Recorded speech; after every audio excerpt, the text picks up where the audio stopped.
So that about sums up the performances I saw in the kingdom marriages. One thing, clarification on what using the Lord's name in vain is. When you go back through scripture, do not say, the Lord told you this. If I didn't tell you this, and that goes back to a struggle that I was having with a certain people and attempting to distance myself from them because I felt their acts were shameful, abominable, and that is why it states in the scripture, they blaspheme my holy name. So we, of course, went into this with the understanding of the Christian movie Fireproof. As the intensity of the spiritual warfare increased, if you reference the previous video, it will be while you were focused on whatever you were focused on, the enemy moved in behind you. Like right now, I can hear the enemy in certain prodigals, don't watch this crap, or don't watch this SHIT. Depending on the intensity of the spiritual attack against your spouse, you can look back at all of the events that happened, the paths your prodigal took. And speaking to kingdom spouses here, understand I am in control and the head of your marriage. We had already determined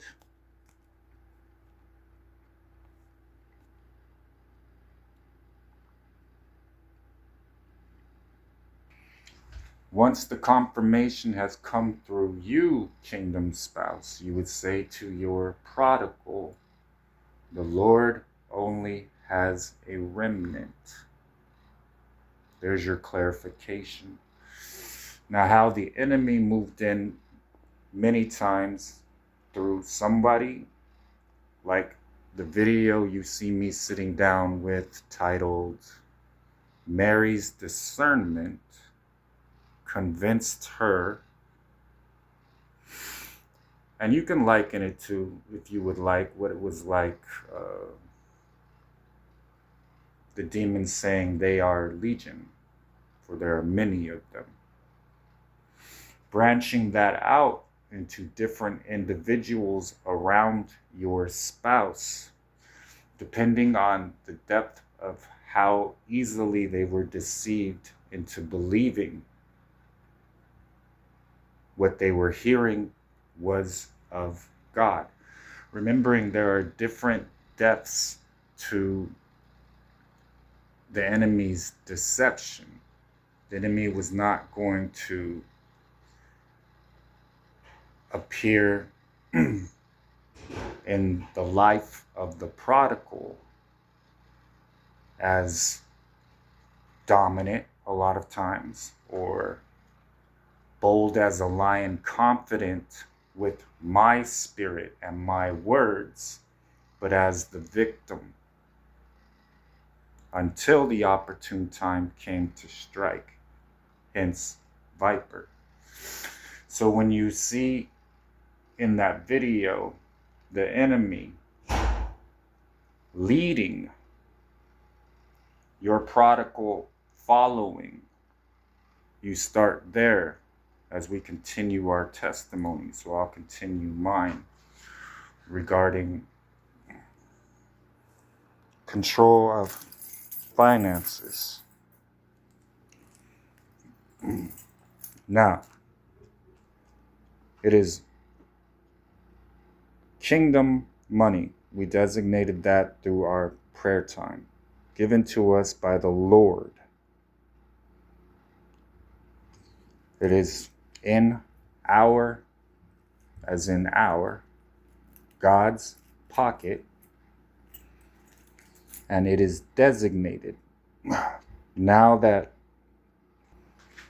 you have seen my face and you are left without excuse, the forgiveness your prodigal needs still has to come from the kingdom spouse. With me in you, and you understanding I am in the Father, and you speaking my words to your prodigal, they are confessing. The Lord is hearing it. Through your words, they will receive the redemption as they have postured themselves back into my plan for them. That will be seen in heaven, forgiven in heaven, as they recognize first my spirit in you. From there, all of the power that my spirit possesses is going to move through you. This is how the part before the Church of Acts was determined to be in my kingdom. The way, what I taught my apostles. When the reconciliation is occurring, it is because they are seeking me. Them recognizing I am in you and you are in me allows them to look back through the last year. And since I have been in you and you have been in me with the Father, you're going to be saying everything that their life has already seen. The impact of where they abandoned their God. So then they equal sinning against you to sinning against me, God. Without accepting their God,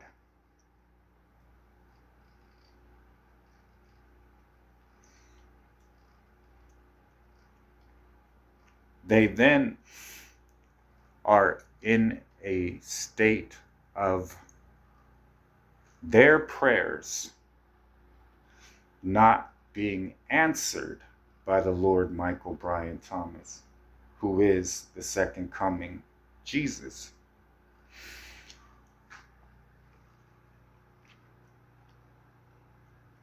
When they look back through the last year, they will see their prayers were not answered by me. As I stated, I would only speak to the prodigal through their kingdom spouse. This also teaches them, when I say what I will do it. When I say what I will not do, I will not do it.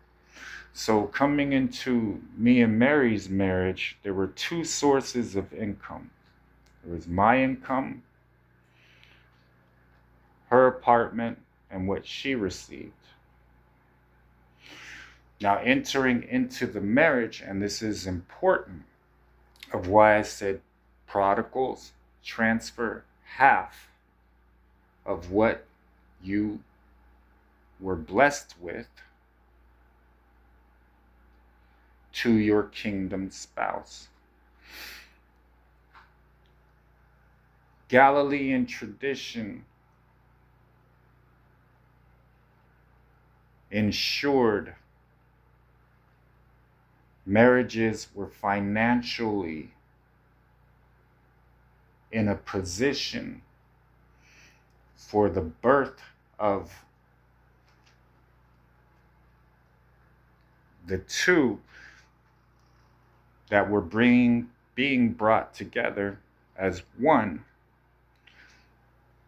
The father ensured